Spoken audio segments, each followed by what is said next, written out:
Então, segunda parte aí da matéria, vamos falar de veículos de propulsão humana e tração animal. Então, para conduzir, a autorização para conduzir veículos de propulsão humana e tração animal ficarão a cargo dos municípios, ou seja, responsável por esses veículos, né, controlar, né, o horário que eles podem transitar ou não, implementar infrações se quiserem, né, e etc., que compete ao município. Então, tração animal, sem comentários, carroça, charrete, né, e propulsão humana, né, o que se encaixa nisso? Então, como exemplo, bicicletas, mas nós temos também aquele carrinho aí que o pessoal puxa reciclado pela rua, que a gente fala que é carroça, que não é carroça não, tá? Aquele é carro de mão. Então, quem controla esses veículos é de responsabilidade do município, bem como pedestres também, né? Mas caso estão falando de veículos. Então, seguindo, tá? Operador de máquinas. Então, para ser o mais breve possível nesse texto, tá? Para conduzir máquinas de obras, resumidamente, na via pública, o condutor tem que ser habilitado em qual categoria? C, D ou E. Tá? Isso para conduzir máquinas de obras. Então, como exemplo, eu tenho aqui na minha imagem uma retroescavadeira, tá? Então, uma máquina que serve para trabalhar com obras, né? E vou ter essa resolução, que fala que a resolução 067/98 não considera como via pública canteiros de obras onde são operadas máquinas fora de estrada, não havendo necessidade de ser habilitado. Ou seja, né, dentro de canteiro de obras, não precisa nem ter habilitação, tá? Pode conduzir do jeito que você quiser. Desde que a empresa que foi contratada te libera para dirigir, você pode. Normalmente, quem te exige alguma coisa, um curso, pelo menos, é o Ministério do Trabalho. Na fiscalização, ele exige alguns cursos, mas a habilitação, alguma. Bom, para seguir, trator de rodas e equipamentos automotores destinados a trabalho agrícola. Também pode ser conduzidos por condutores habilitados com a categoria B. Então, qual a diferença da máquina de obra para trabalho agrícola? Tem uma maquininha muito velha aqui, mas dá para entender. Então, a máquina de trabalho agrícola tá para cá, é essa máquina que não tem ferramenta nenhuma de trabalho, tá? Só um veículo de tração, só serve para puxar outra coisa. Essa máquina destinada a trabalho agrícola pode ser categoria B, para andar na rua aí, se for preciso. Então tá aí, falamos das máquinas. Próximo. Transporte de produtos perigosos. Então, para estar conduzindo veículos que transportem produtos perigosos, tá, o condutor tem que ter um curso chamado MOP, significado da sigla MOP, tá? Movimentação e Operação de Produtos Especiais. Tá, entre parênteses aqui, né, perigosos, MOPP, pode ser com tá, MOPE com E, ou MOPP com P, que é a mesma coisa, beleza? Só muda a nomenclatura, a siglazinha aí, mas o curso é o mesmo. Então, requisitos para estar fazendo esse curso. Idade mínima 21 anos. O curso possui validade de 5 anos. E o condutor que estiver pleiteando o finalzinho aqui, ó, este curso deverá estar habilitado nas categorias B, C, D ou E. Observem aqui que não mencionou a categoria A, né? Então, quem tiver somente a categoria A não pode fazer o curso de MOP. E para fechar, comentar o último parágrafo, pode destacá-lo também aí. Que o curso de MOP possui normas internacionais obedecendo ao gerenciamento da ONU como seu padrão, ou seja, a ONU é um dos órgãos aí responsável por estabelecer critérios aí, né, de normas e etc, tá, de produtos perigosos. Por quê? Né, o produto perigoso aqui é perigoso em qualquer lugar do mundo, então tem que ter um critério, né, de armazenamento, de estocagem. Tá? Um dos órgãos que ajudou a estabelecer foi a ONU. Bom, seguindo, transporte de escolares. Então, para conduzir, até o simular nós fizemos mais cedo isso aqui. Então, para conduzir veículos que transportem escolares, qual categoria você tem que ter? D ou E? Então, o texto fala ser maior de 21 anos, exceto mas acaba sendo redundante. Eu acabei de falar na aula anterior, para tirar a categoria D, tem que ter maior que 21, né? E além de ter a categoria D ou E, o condutor tem que ser aprovado em curso especializado, tem que fazer um curso aí nos termos da regulamentação do CONTRAN. Não adianta ter a categoria D ou E e não ter o curso. E na sequência, algumas características do veículo escolar. Então, fala que o veículo de transporte escolar deverá ter cinto de segurança para todos os assentos, tacógrafo, faixa horizontal amarela de 40 centímetros nas laterais e traseiras, com a inscrição escolar em preto, lanternas de luz branca fosca ou amarela na parte superior dianteira e luz vermelha na parte superior traseira. E, semestralmente, submeter-se à inspeção de segurança veicular para a renovação da autorização emitida pelo órgão executivo de trânsito. Aí eu fiz até um complemento aqui, ó. órgão executivo de trânsito do município. É no município que você, né, reside, né? Reside não, que o seu veículo é emplacado, né? Ou que você vai poder trabalhar como escolar, tá? Ou que você fizer seu cadastro. Tem que ser no município se você fizer o seu cadastro. Bom, informações aí para a prova, que eu acho inútil, mas cai em prova, tá aí. Qual a largura da faixa do escolar? 40 centímetros laterais e traseiras. E a cada 6 meses ele tem que passar por vistoria. Então destaca também isso para mim. E quem é que vai liberar a autorização? Eu até pedir para vocês completarem para mim, né? Semestralmente, quem vai te liberar isso a cada 6 meses, passando pela vistoria, é o município, o órgão executivo de trânsito do município aí que resolve o seu problema, para renovar a sua licença. Bom, seguindo, falar do próximo, portador de necessidades especiais. Então, um portador de necessidades especiais será examinado por junta médica, sua prova de direção veicular será considerada especializada, quero isso aqui em destaque. Devendo o veículo utilizado ser adaptado para as necessidades do candidato. Beleza? Então, por que a prova dele vai ser especializada? Então, vou dar um exemplo aqui, tá? Se você mora em uma cidade que é pequena, né? Só tem aí uma autoescola, ou tem mais que uma, mas nenhuma tem veículo adaptado, você pode estar comprando aí seu próprio veículo, adaptar para a sua necessidade e fazer exames, aula para aula no seu veículo, exames no seu veículo, tá? Com autorização, é lógico. Mas você pode estar fazendo tudo no seu próprio veículo, como exemplo. Ou a sua necessidade, né, não é atendida pelos CFCs, pelas autoescolas da sua região onde você vai fazer os seus exames, você pode também estar usando o seu próprio veículo. Bom, vamos lá. Condutor estrangeiro. Bom, o que me interessa do texto? Somente o significado da sigla, que é a sigla PID. Então, o que é PID? Que é Permissão Internacional para Dirigir.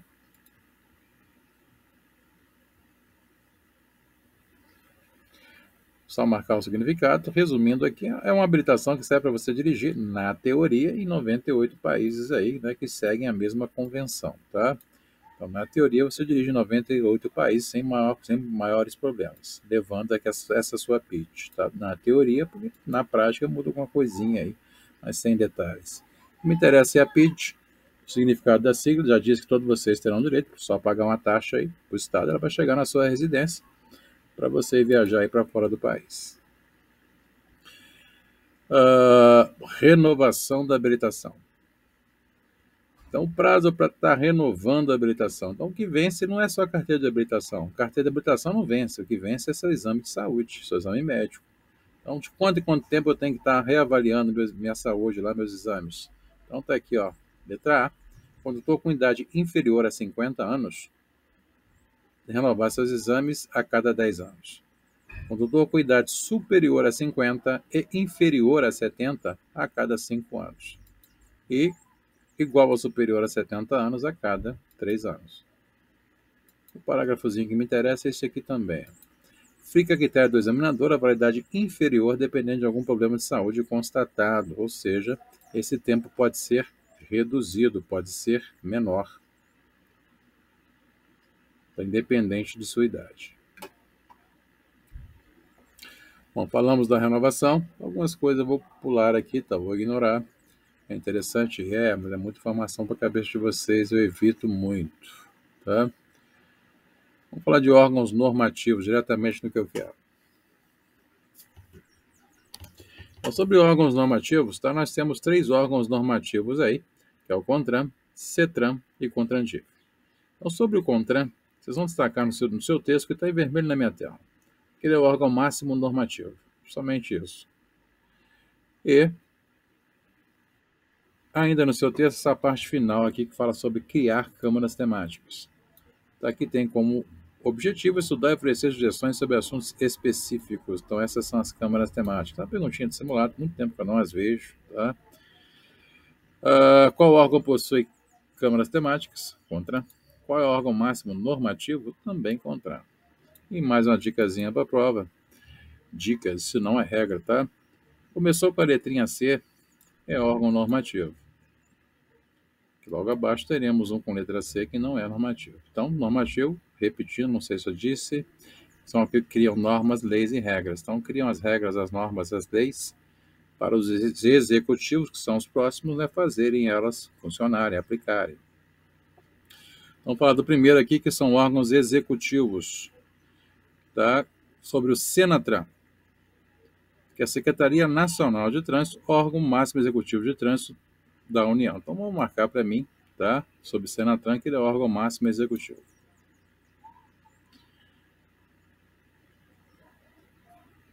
Então, o texto fala aí, no qual compete coordenar, supervisionar, fiscalizar a execução da Política Nacional de Trânsito, cabe ainda ao DENATRAN organizar e manter o BINCO, Base Nacional de Condutores, arquivo de dados sobre o condutor durante toda a sua existência, e etc. Não vai entrar em detalhes não. Então, a função do DENATRAN, tá? Resumidamente, tem mais funções. Tá? Resumindo, ele controla banco de dados, tá? Banco de informações.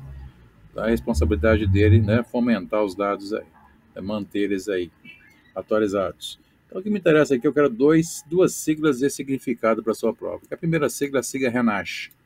Destaca para a sua prova o significado dessa sigla, pode aparecer nos nossos simulados aí. E a outra sigla é o RENAVAN, Clássicos em Simulados. O que é RENAVAN? É o Registro Nacional de Veículos Automotores. Então, duas siglas e significado, RENASH e RENAVAN. As demais estarei ignorando. Façam o mesmo. RENAESH e RENAINF aí, pode deixar quieto. Vamos lá, sobre DETRAN. Então, DETRAN é o Departamento Estadual de Trânsito, órgão executivo dos estados do Distrito Federal, que cumpre e faz cumprir a legislação de trânsito no limite de sua jurisdição. Então, compete-lhe ainda, quem está vendo hoje já vem destacando esse parágrafo. Então, compete-lhe ainda fiscalizar, controlar o processo de formação, aperfeiçoamento, reciclagem e suspensão de condutores, e sob a delegação do Senatran, expedir a permissão para dirigir a Carteira Nacional de Habilitação, vistoriar, inspecionar, registrar, emplacar e licenciar veículos. Então, destaque o parágrafo todo lido. Eu dou até uma dicasinha para simulados aí, se chegou na prova, você bucou, pergunta lá qual órgão emite a CNH, qual órgão, né, emite documentação de veículo, tá? É a dica que é o DETRAN, né? Quem emite é o DETRAN, que pode emitir, certo? Então, a dica é, pensou em veículo em condutor, tem que resolver algum problema, quem resolve para você é o DETRAN. Então, referente à documentação e etc. Tá? Qualquer veículo condutor, quem vai estar resolvendo o seu problema, DETRAN. E vamos falar de um órgão logo abaixo, que começa com a letra C, mas ele não é normativo, que é a CIRETRAN, que é a Circunscrição Regional de Trânsito. É o órgão de trânsito subordinado ao DETRAN. Então, como exemplo, né, no nosso estado, né, o DETRAN fica na capital. Nas cidades metropolitanas maiores, nós temos CIRETRANs regionais. Então, são as CIRETRANs regionais que resolvem os problemas para o DETRAN. Então, para você não ter que ir lá na capital para resolver o seu problema, você resolve na CIRETRAN da sua região. Beleza? Então, ela tem o mesmo papel do DETRAN fora da capital, com algumas restrições que só o DETRAN faz. Mas, em via de regra, por exemplo, você quer emplacar o seu veículo, você vai na CIRETRAN, na regional sua, e etc. Beleza? Até o processo de habilitação de vocês é controlado pela CIRETRAN regional, até a aprovação final. Portanto, quem é que te entrega a carteira de habilitação? Quem é que emite? Quem é que te expede? Né? Quem te entrega a carteira de habilitação? Ó, é o DETRAN. Ele que chega na sua casa através do DETRAN. O único que pode te entregá-lo. Bom, seguindo aqui, prefeitura. Então, cada município deve gerir seu próprio trânsito, controlando o fluxo de veículos, ciclistas e pedestres e animais. E cabe também ao município autorizar a condução de veículos de propulsão humana e tração animal e órgãos municipais. Então, daí, quando o trânsito é municipalizado, né, exemplo aí na cidade de Juiz de Fora, o trânsito é municipalizado. A própria prefeitura gere seu próprio trânsito. Beleza? Seguindo. Bom, sobre DENIT e DER. Então, DENIT, Departamento Nacional de Infraestrutura e Transporte Terrestre, órgão executivo da União com jurisdição sobre rodovias e estradas federais. DR, Departamento de Estrada de Rodagem, órgão executivo rodoviário dos Estados e do Distrito Federal com jurisdição sobre rodovias e estradas estaduais. Então, onde é que cada um aí vai gerir, né, vai tomar conta? Então, DENIT nas rodovias federais, tá? E o DR nas rodovias estaduais, tá? Não privatizadas, é lógico, né? As privatizadas seriam as empresas que privatizaram. Então, qual a responsabilidade de cada um? Tá? A grosso modo, o que eles fazem? É a manutenção da via, mantém a via, né, em condições de uso, que eles nunca fazem, mas está aí, essa seria a atribuição dele, do DENIT e do DR. Tá? Capina, asfaltamento, né, emplacamento da via, é de responsabilidade desses órgãos aí como exemplo. Esse cada um tem mais um pouco, tá? Esse aqui é a grosso modo. Próximo aí seria órgãos fiscalizadores, então são os que multam, né? Então, PRF, Polícia Rodoviária Federal, tem a competência de realizar o patrulhamento ostensivo e a fiscalização nas rodovias e estradas federais. Coloquei como exemplo aqui, rodovia federal BR-040.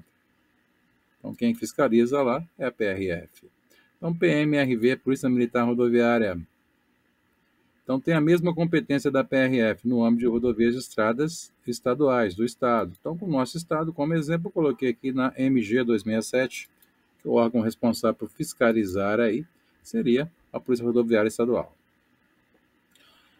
E para fechar, PM, Polícia Militar do Estado do Distrito Federal, executa a fiscalização de trânsito conforme o convênio firmado, ou seja, onde é que for preciso, ela apoia a fiscalização. Tá? Ela pode apoiar aí na BR, ela pode apoiar na MG, apoiar dentro da cidade, depende da sua solicitação. Ela não tem local fixo. E para fechar aqui, sobre órgãos recursais. Então, os de cima aí multam. Se você não concorda com a multa recebida, você vai recorrer a JARI do órgão que te multou. Então, o significado da sigla JARI é Junta Administrativa de Recursos de Infrações. Beleza? Para isso que serve a JARI. Bom, vou criar duas coisas só aqui, tá? Vamos lá, vou ler até o texto para gastar um pouquinho. Vamos lá. Responsável pela apreciação e julgamento dos recursos interpostos pelos infratores que tenham sido autuados pelos órgãos executivos de trânsito. Então, 30 dias para indicar o infrator, falo disso lá em penalidades. Então, quando é que você pode estar indicando o infrator?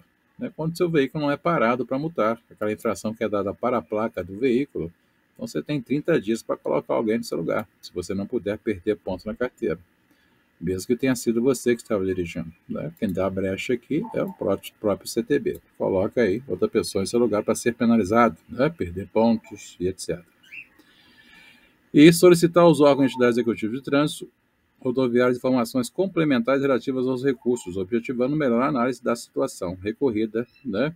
30 dias para entrar com recurso. Estou explicando isso aqui também que me interessa a vocês também para a prova. Então, um exemplo que eu falei aqui, né, quando não para o veículo, você tem como indicar alguém para pôr no seu lugar, certo? Não parou, posso indicar outra pessoa, não sabe quem está dirigindo. Mas quando para o veículo, não tem como você indicar ninguém, já sabe que é você que está dirigindo. Então, você vai ter um prazo aí de 30 dias, o mesmo prazo, tá, para entrar com recurso, beleza? E fechando o texto, encaminhar os órgãos e entidades executivas de trânsito e executivos rodoviários informações sobre problemas observados nas atuações e apontados em recursos que se repitam sistematicamente. Eu li o texto todo, o que me interessa são somente essas duas explicações, tá? 30 dias explicado e 30 dias de recurso também explicado.